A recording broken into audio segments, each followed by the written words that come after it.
Good evening. This is Peter Lorre. Would it bore you to hear a tale of tragic murder? Are you unwilling to sit through the telling of a strange and horrible story? The brief narrative of a man caught in a web of evil? You're not? Then, my friends, keep right on listening to the Mystery Playhouse.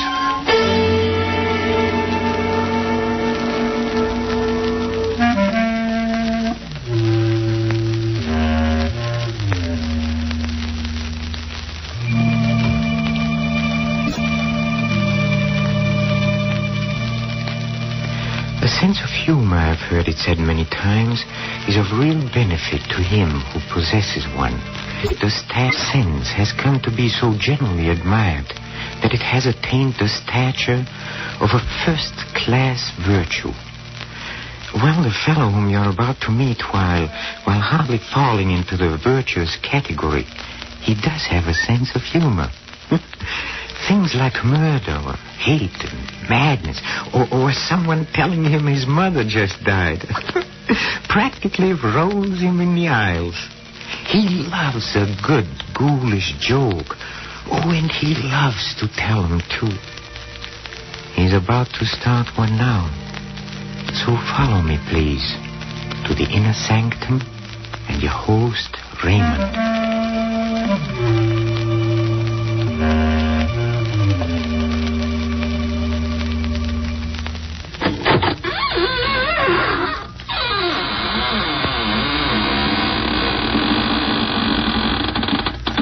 Good evening, friends of the inner sanctum.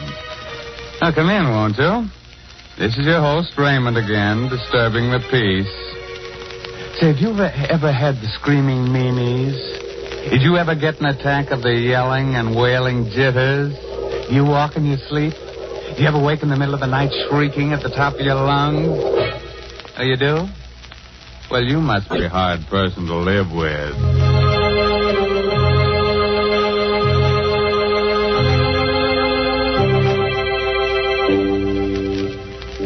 Well, friends, it's time for our story to begin.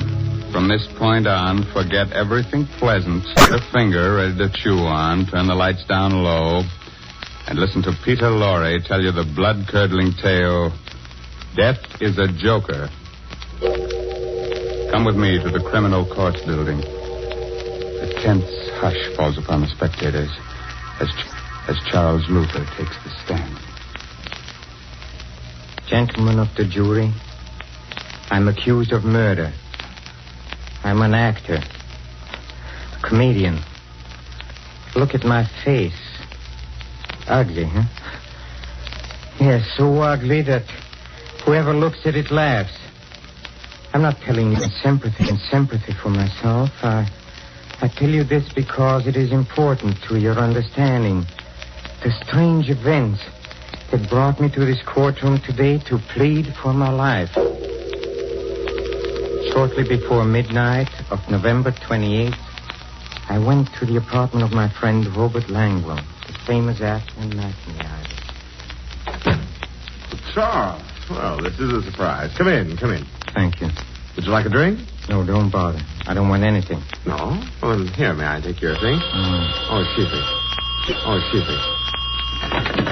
Hello. Oh, George.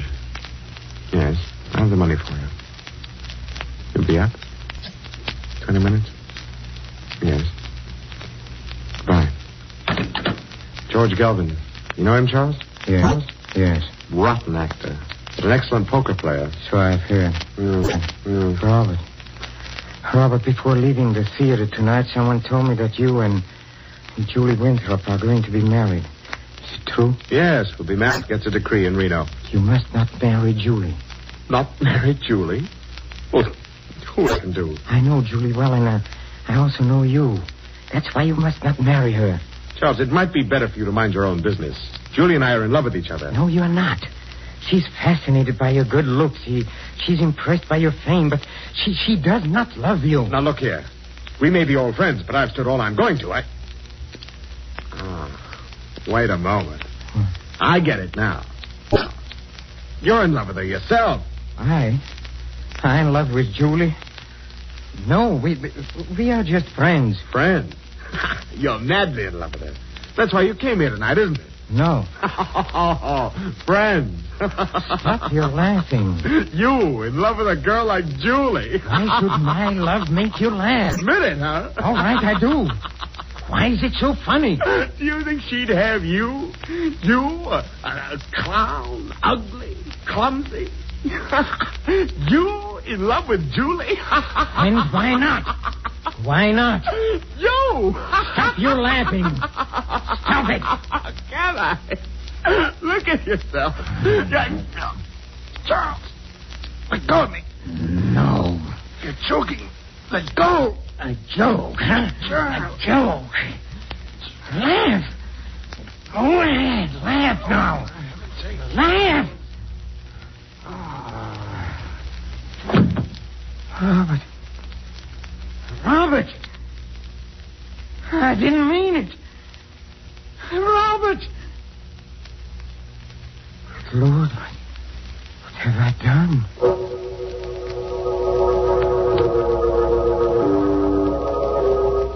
I rushed out of his apartment, trembling. I turned my coat collar up to hide my face. The streets were crowded with people coming from the late movies and restaurants.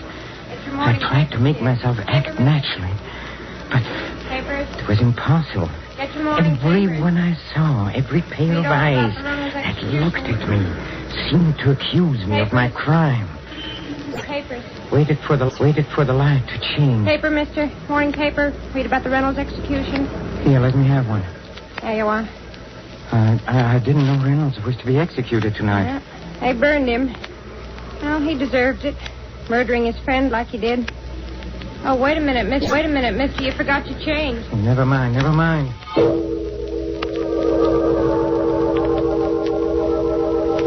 I went to my apartment and the newspaper I had bought. There was a photograph of Reynolds on the first page. In his face, I saw my future. The shattered hopes. The torture of the trial. The horrible, nerve-wracking experience of waiting for death. I flung the paper away. I went to the window. I opened it. I looked down 17 stories to the ground. How tiny people looked. The automobile lights moved like so many fireflies. I climbed out on the edge. I braced my arms. I took a deep breath. One last look. I closed my eyes and... Doorbell rang. I hesitated a moment. I decided to answer it. I closed the window, went to the door. Hello, Charles. Julie. Why did you rush away from the theater tonight? I was anxious to talk to you. Talk to me about... Well, what? I need your advice, Charles. What's wrong? Well, it's Robert. What happened? Well, nothing happened. It's just that I'm not sure I love him. I'm not sure. Yes, when I'm with him, everything seems all right. Handsome and charming, but when I'm alone, I begin to wonder and to doubt. Why? Can't you guess why? Yes. You love someone else? Yes. Oh, who is it? You. Me? Yes, that's what I came here to tell you. That's why I don't want to marry him. Me? Yes, I would have told you before, but I was so afraid of making a fool of myself. You didn't seem to care. I didn't care. Julie, this is crazy. I loved you from the moment I saw you. You loved me? Yes. But, darling, why didn't you tell me? Tell you? How could I? You're so young, so beautiful. And look at me. Ugly, clumsy. How could I speak to you? Fools we both were. How you look means nothing to me. Nothing? Of course not, darling. How lucky we are we found out in time. Time? In time. Oh, merciful heavens. What a joke. What a joke. Charles, what's wrong? There's tears streaming down your face. Charles, you're hysterical. Now stop it. Stop it. Stop it. Stop it. Julia. There's something you must know. Yes, Charles. I committed a murder. Murder? What are you talking about? I killed Robert. Killed Robert? Oh, out of your mind. You don't know what you're saying. But it is true. I went to his apartment and we quarreled and I killed him. Oh, no. You told me a moment ago that you loved me. Do you still love me? Yes, Charles. And tell me what to do, Julie. Help me. I can't think. I don't know where to turn, but what can I do, Julie? What can I do?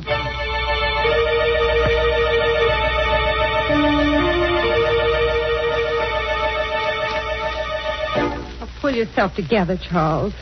This may not be as hopeless as you think. Why? Was Robert alone in the apartment when you called? Yes. Were you seen entering or leaving? No. Are you sure? Yes, his apartment is on the second floor. I walked up and down. What time did you get there? Shortly before midnight. And what did you do before that? Went to a movie. Movie? How long did you stay there? Oh, only about 20 minutes. Do you have the ticket stub? Huh? Yes, here it is. Charles, do you realize what this means? They may never find out about you. Never find out? That's right. They won't suspect you since they can't know your motive. No one saw you enter or leave, and you have an excellent alibi. Motive? Alibi, Julie? Do you realize what we are doing? We're talking of this as if we planned this crime, as though we were criminals. But I committed a crime, yes, but I'm no criminal. I didn't mean to do it. I know, darling, I know. But you must think of your own life now. And mine. Yes, Julia. Oh, I see what you mean. I'm not a criminal, but I must play the role of a criminal now.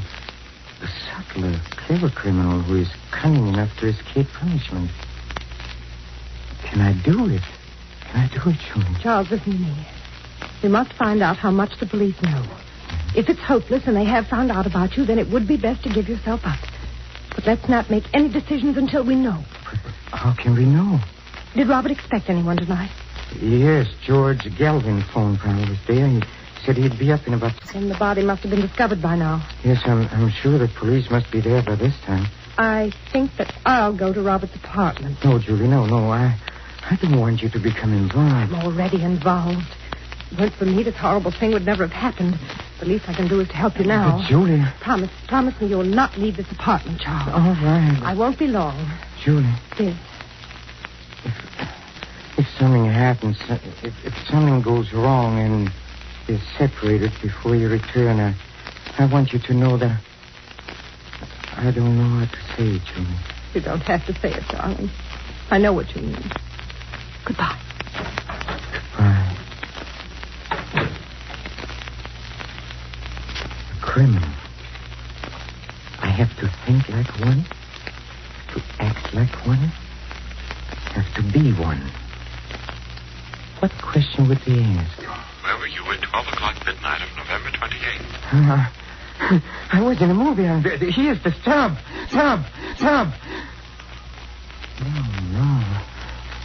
No, they can see immediately that I'm lying. My voice shouldn't be so quick with the answer. Where were you at 12 midnight of November 28th? Where was I? Let me see. Well, I left the theater and I went to a movie. It was a very amusing picture. Very amusing. Can you prove what you say? Prove? Well, I don't know. It would be difficult. Well, I may have the ticket stuff somewhere. Yes, here. Let me show it to you. Here it is.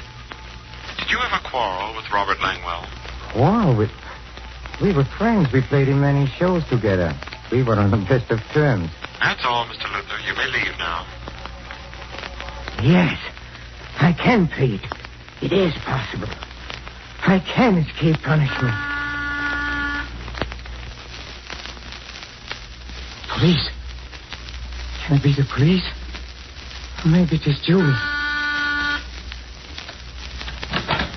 Good evening, Charles. George Gallup. I know it's rather late for an unexpected visit. Yes, it is. But this is important, Charles. A matter of life and death, you might say. What do you mean? Have you a cigarette? Huh? Yes, here. Thanks. What's the matter, Charles? Your hand's trembling. It's nothing. You don't seem to be your usual self this evening. No quips, no jokes. What's wrong? I don't always feel like joking. Yes, Charles. It's strange about human nature, isn't it? Who would have ever dreamed that tonight, a few minutes before midnight, you entered Robert Langwell's apartment, quarreled with him over Julie, and choked him to death? What are you talking about? You're an excellent actor, Charles. But your wits, save them for the footlights. Or the police. Police? Will you please tell me what all this is about? Still acting, huh? Now, look, Charles. You killed Robert shortly before midnight tonight. You are mistaken. I was in a movie at that time. Oh, so that's your alibi. Very clever. Now, Charles, either we discuss terms now or I go to the police. Wait. How did you find out? That is my secret. What do you want? Money. All you have on hand. All you can dig up. All right. Come with me. I have some money in the bedroom. All right. Just a moment. What is the business? Yes. Why? I'm taking no chances. Let's go. All right. Well, where's the money? Charles, stand back or I'll fire. Stand back. No. Let go of my hand. No. I'll twist it. I'll twist it till the gun points to your head. There. Charles, let go. You don't know what you're doing. Go on. Fire now. The bullet will enter your brain. Fire. Charles. Fire. Charles, don't. I'll make you fire. I'll squeeze your finger. Charles, let go. Go on. This is all a joke. I'll make you. Stop it, Charles.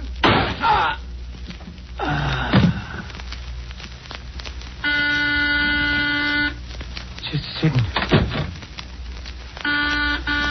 Just a second. Charles. Darling, there's nothing more to worry about. Everything's all right now. We can be married and go on living and never fear anything.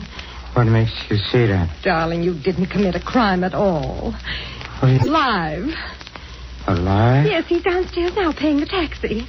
Robert is alive? Yes. I spoke to him about the marriage, and he was wonderful about the whole thing. Darling, aren't you happy? Our worries are all over. You can smile and be gay. That must be Robert now. Hello, Charles. Robert. I thought you... I'm not. Oh, but how did you... See, I fainted. George Galvin came in and brought me to. George Galvin. Did you tell George Galvin what happened? Yes, I did. Look here, Charles. As I told Julie, I'm willing to forget the whole thing if you are. Forget? Yes. It might have ended tragically, you know, but thinking it over, I realize I'm as much to blame as you are. So if you're willing to shake hands. Shake hands? There now, darling. There's nothing more to worry about. I feel so happy I could... Charles, what's the matter with you? It's nothing. It's nothing. It's nothing.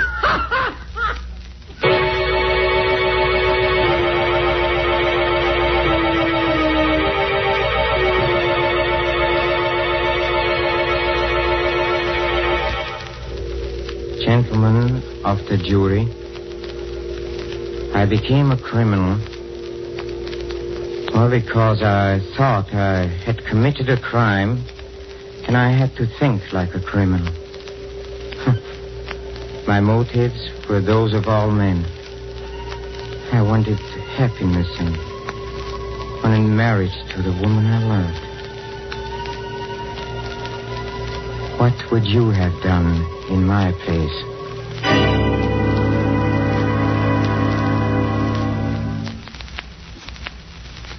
And I still think I know that guy. I wish I could place him. Well, it must be wonderful to have a sense of humor, but I don't think Charlie feels much like laughing. Do you? We'll pay to the inner sanctum and its fun-loving host Raymond soon, but don't go, please. Not until we drop in at the green room, where the players are rehearsing our next performance in a mystery playhouse. Come with me, please. Come. Change the dressings at midnight and again in the morning, nurse. Yes, Doctor. Well, Doctor, what did you find? Will I be blind? Is it very bad? Now, take it easy, Mr. Denton. There's nothing to worry about. Nothing at all. You're sure? You aren't just saying that. I'm quite sure. Valerie, did you hear that? I'm not going to be blind. Valerie, where are you? Right here, darling. Did you hear? I won't be blind. Isn't that wonderful? Yes, darling, it's marvelous. You don't sound very excited. Valerie, don't you realize I'm going to see again? She doesn't sound excited because I don't want you to be excited, Mr. Denton. You've got to relax. Try to sleep. Sleep. With this ungodly pain, my eyes are on fire. That will stop as soon as the opiate I gave you takes hold. You'll be comfortable, I'm sure. Now, good night. You're going now, Doctor?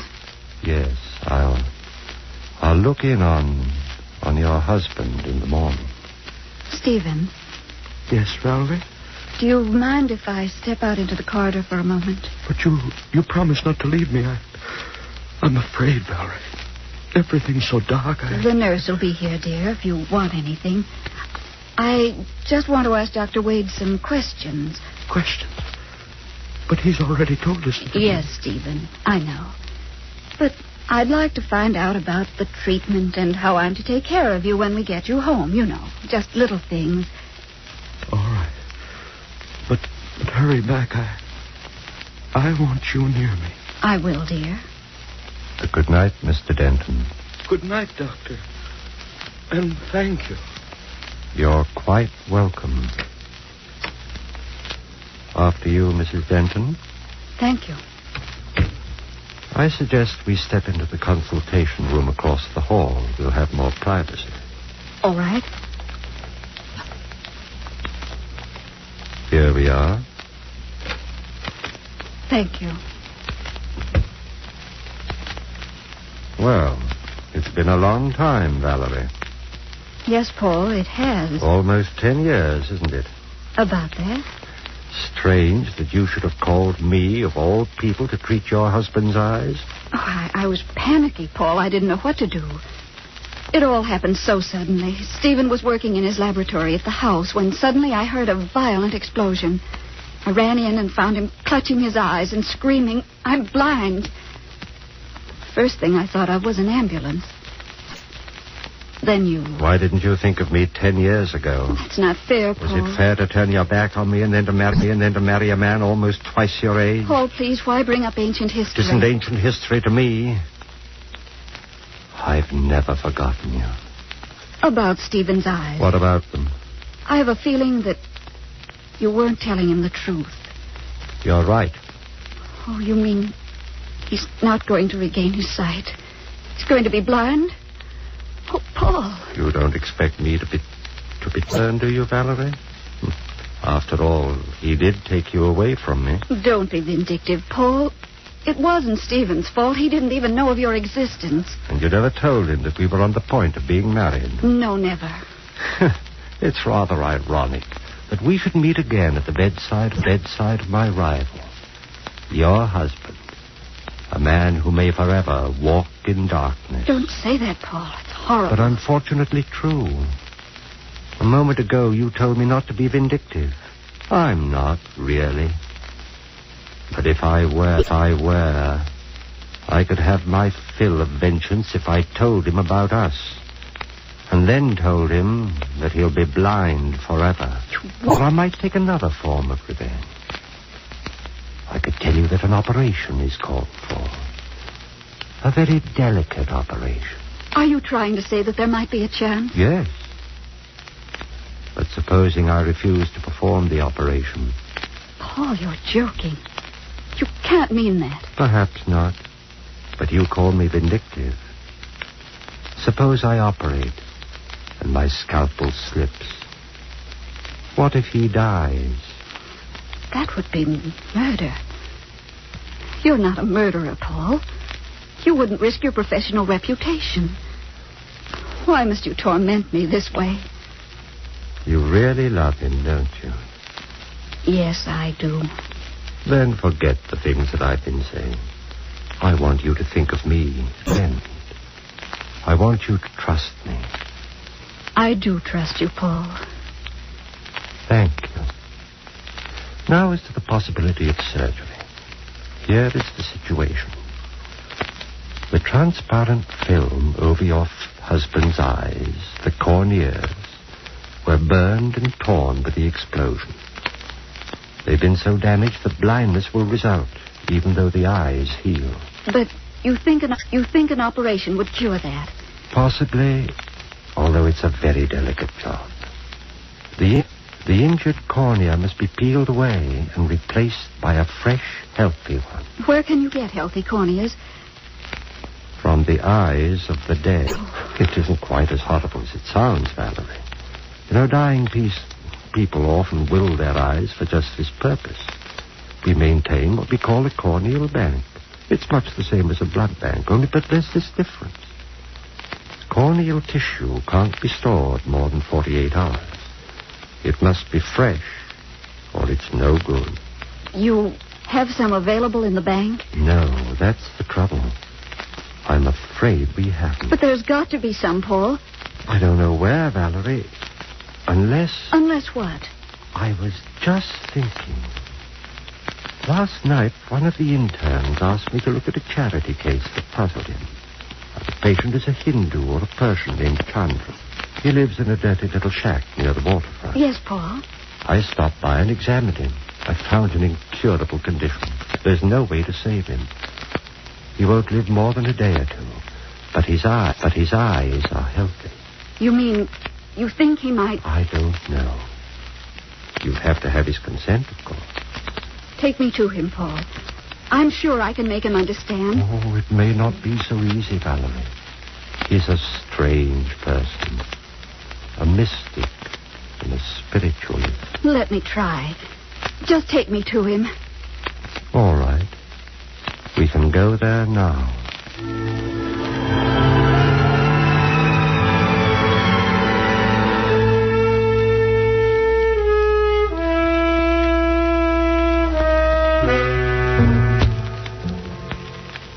Doesn't the doctor sound familiar to you, huh? That's right. It's Boris Karloff, up to his old tricks. I think it might amuse you to be on hand for our next performance, when we present Mr. Karloff and Creeps by Night. This is Peter Lorre closing the doors of the Mystery Playhouse. Good night, sweetheart.